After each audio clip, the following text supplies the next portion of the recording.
A palavra de Deus que nós ouvimos nesse domingo, tecnicamente não precisaria nem fazer homilia. Jesus já fez tudo, né? Me lembro de um amigo padre que, num domingo igual esse, ele disse: então, né, gente, o evangelho está claro, né? Todo mundo entendeu, né? Então vamos rezar, creio, e acabou, não fez a homilia.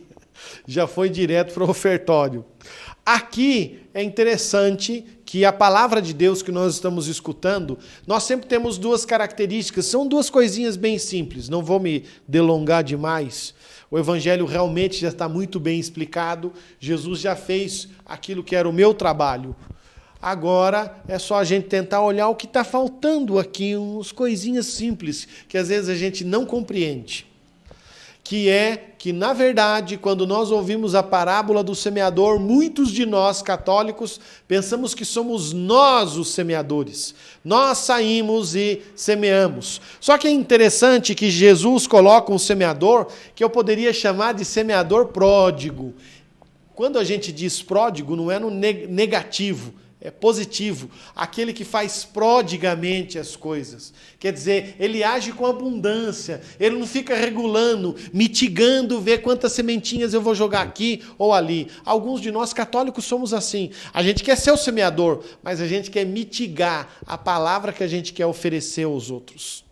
Por quê? Porque se eu ofereço de maneira pródiga e abertamente, talvez muitas vezes essa palavra pode me cobrar. E é por isso que os discípulos não conseguiam entender. Por quê? Porque quando Jesus explica como é a parábola e o seu significado, ele está querendo também fazer com que os discípulos possam compreender que a parábola ela precisa de um ato de, aqui ele vai dizer, a palavra e a compreenda. Não é só um ato de decoração, de eu ler, né? Quando você vai para Israel, você vai ver alguns judeus rezando no Muro das Lamentações e eles rezam balançando a cabeça. Assim. Você já se perguntou por que eles fazem isso? Alguém já se perguntou? Você que está em casa já se perguntou? Por que eles fazem isso? Interessante a resposta. Para manter o nível de concentração no que está se lendo. Para que a mente dele não fique divagando. Estou lendo aqui com a cabeça, vai ter pizza, eu vou comer, depois amanhã churrasco, eu vou... Então o que ele faz? Ele balança o corpo e conforme ele balança, ele vai lendo. A oração que sobe a Deus. Compreender não é só um ato decorativo como um judeu faz. A compreensão que Jesus está querendo colocar aqui é aquele que entendeu a palavra e aprendeu a viver a partir da realidade da palavra de Deus. Para a gente entender bem, uma pessoa da comunidade Shalom, a Emir Nogueira, sempre vai dizer isso. É interessante. A Emir Nogueira vai dizer que eu preciso muitas vezes trocar a minha realidade de vida pela realidade da palavra de Deus.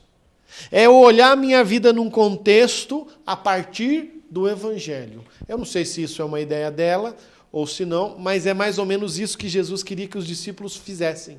É isso que é compreender, é eu conseguir substituir a minha realidade pela realidade da palavra de Deus.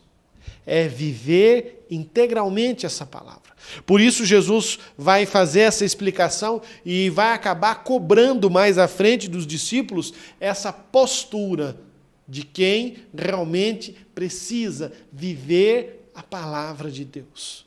Qual é o problema aí? Numa tradução, acho que na tradução de Lucas, a palavra não vai ser tomada pelas aves, ela vai ser calcada pelos pés dos homens. E quando é que nós calcamos a palavra de Deus? Quando muitas vezes nós nos deixamos dominar pelas coisas que são nos apresentadas, mas principalmente aqui, calcado pelos pés dos homens, significaria dizer que é como se o homem, vivendo no pecado, não enxerga a palavra e não enxergando, ele passa por cima de tudo.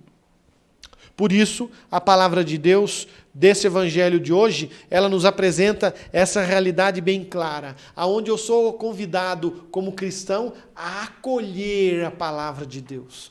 Verdadeiramente, me tornando um cristão autêntico que deseja viver o evangelho, eu preciso acolher o que o evangelho me traz. Porque, do contrário, eu vou ser um dos terrenos onde muitas vezes Deus vem e deseja semear a palavra, prodigamente, mas eu mitigadamente, regulando, pensando 2 vezes, vou ver o que eu vou deixar germinar. Nós temos que tomar cuidado, porque se nós queremos ser semeadores, nós não podemos ficar fazendo isso. E também não podemos ser um terreno como o qual Jesus apresentou. Aquele que se deixou levar pelas preocupações do mundo, nem pelas outras preocupações, nem pelo sol, porque não tinha raízes na hora da perseguição, na hora de enfrentar as dificuldades. Enfim, Jesus está querendo dizer que nós precisamos ter um terreno pronto, preparado. O que significa isso? É que nós precisamos, então, ter uma alma que acolhe a palavra de Deus. Por isso que nesse domingo nós possamos realmente desejar viver verdadeiramente a palavra de Deus. Louvado seja nosso Senhor Jesus Cristo. Façamos a nossa profissão